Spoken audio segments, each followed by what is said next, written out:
মেয়ের জন্য ভিলেনের চরিত্র ছেড়েছিলেন স্বনামধন্য অভিনেত্রী অনামিকা সাহা। জানালেন অজানা গল্প। Hi everyone, welcome back to my channel Anjana entertainer. বন্ধুরা, তোমাদের সকলকে আমার এই ছোট্ট ইউটিউব চ্যানেলে স্বাগত জানাই। মেয়ের মুখে এই কথা শুনে গভীরভাবে নাড়া দিয়েছিল অনামিকা সাহার মন। তিনি সেদিনই সিদ্ধান্ত নিয়েছিলেন আর নেতিবাচক চরিত্রে অভিনয় করবেন না। সেই সিদ্ধান্ত বাস্তবায়ন করতেও পিছপা হননি। টলিউডের বর্ষিয়ান অভিনেত্রী অনামিকা সাহা দীর্ঘ অভিনয় জীবনে অসংখ্য জনপ্রিয় ছবিতে অভিনয় করেছেন। কখনো ইতিবাচক, কখনো আবার নেতিবাচক চরিত্রে তার সাবলীল অভিনয় দর্শকদের মুগ্ধ করেছে। তবে জীবনের এক গুরুত্বপূর্ণ মোড়ে তার অভিনয় জীবনের গতিপথ বদলে দিয়েছিল একমাত্র মেয়ের একটি আবেগঘন মন্তব্য। সম্প্রতি এক সাক্ষাৎকারে সেই স্মৃতি ভাগ করে নেওয়ার পাশাপাশি মেয়েকে নিয়ে নিজের গর্বের কথাও জানান অভিনেত্রী। অনামিকা সাহা জানান, তার মেয়ে বর্তমানে প্রতিষ্ঠিত। মেয়ের সাফল্যই তার জীবনের অন্যতম বড় প্রাপ্তি। এই প্রসঙ্গে তিনি বলেন, আমার মেয়ে মানুষ হয়ে গেছে, সে এখন অনেক বড় জায়গায় আছে, ওকে নিয়ে আমার আর কোনো চিন্তা নেই।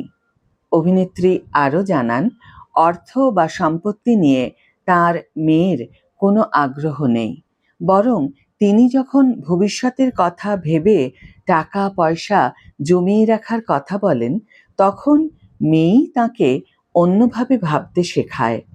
অনামিকা সাহার কথায়, আমি বলি টাকা থাকবে, তুই পরে নিবি।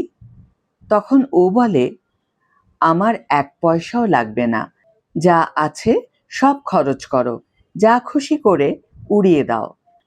এর থেকে বড় পাওয়া আর কি হতে পারে? সাক্ষাৎকারে অভিনেত্রী একটি পুরনো ঘটনার কথাও স্মরণ করেন, যা তাঁর অভিনয় জীবনের অন্যতম বড় সিদ্ধান্তের কারণ হয়ে ওঠে। তিনি জানান, একদিন তার মেয়ে স্কুল থেকে ফিরে চুপচাপ বসে কাঁদছিল। বিষয়টি দেখে তিনি কারণ জানতে চাইলে মেয়ে জানায়, স্কুলের বন্ধুরা বলছে আন্টি এত ভালো মানুষ, কিন্তু উনি শুধু দুষ্টু দুষ্টু চরিত্রে অভিনয় করেন। তুই আন্টিকে বলবি যেন আর এমন চরিত্র না করেন। মেয়ের মুখে এই কথা শুনে গভীরভাবে নাড়া দিয়েছিল অনামিকা সাহার মন। তিনি সেদিনই সিদ্ধান্ত নিয়েছিলেন আর নেতিবাচক চরিত্রে অভিনয় করবেন না। সেই সিদ্ধান্ত বাস্তবায়ন করেও ছিলেন তারপরেই।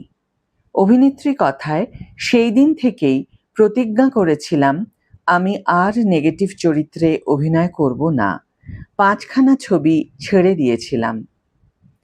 এরপর তিনি ইতিবাচক চরিত্রে অভিনয়ের দিকে মনোনিবেশ করেন।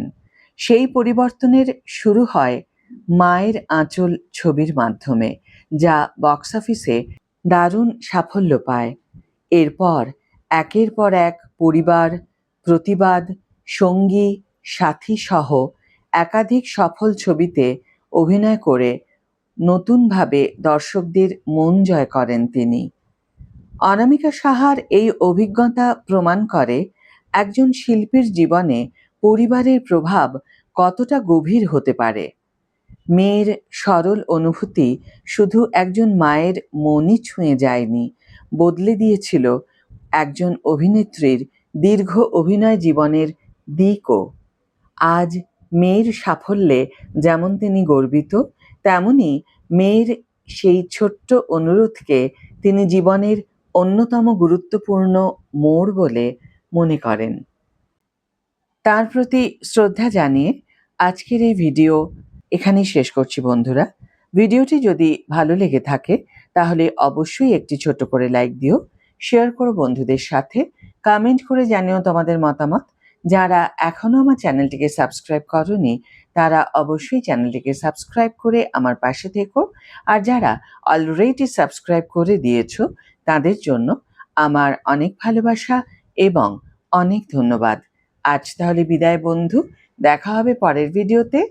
ভালো থেকো, সুস্থ থেকো, সঙ্গে থেকো।